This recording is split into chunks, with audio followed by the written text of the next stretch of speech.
കമ്മിറ്റിക്ക് നല്ല അഭിനന്ദനം കൊടുക്കേണ്ടതാണ്. അത് എക്കാലത്തെയും ഏറ്റവും നല്ല പാഠോത്സവം ഓരോ വർഷം തോറും പുതിയ പ്രോഗ്രാമുകൾ കൊണ്ടുവന്ന് നമുക്ക് ഇരുന്ന് കാണാനുള്ള എല്ലാ സെറ്റപ്പും ചെയ്ത ഈ കമ്മിറ്റിയെ നമ്മൾ അഭിനന്ദിക്കുന്നതോടൊപ്പം ഈ പ്രോഗ്രാമിൽ നമ്മൾ സഹകരിച്ച് മുന്നോട്ട് പോയാൽ മാത്രമേ ഉഷാറാവുകയുള്ളൂ. അതുകൊണ്ട് എല്ലാവർക്കും അഭിനന്ദിക്കുന്നതോടൊപ്പം എല്ലാവിധ ആശംസകളും അർപ്പിച്ചുകൊണ്ട് നിർത്തുന്നു. ജയ് KVVS. നന്ദി ശ്രീ ചെമ്പൻ ജിയാസ്.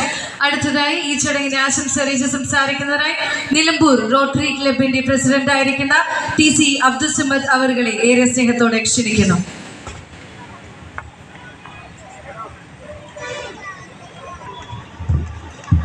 ഏറെ ബഹുമാനം നിറഞ്ഞ 19ാമത് നിലമ്പൂർ പാട്ടോത്സവ ചെയർമാൻ ഞങ്ങളുടെയൊക്കെ സ്വന്തം ബാപ്പുട്ടിക്ക, ഈ പ്രോഗ്രാമിലെ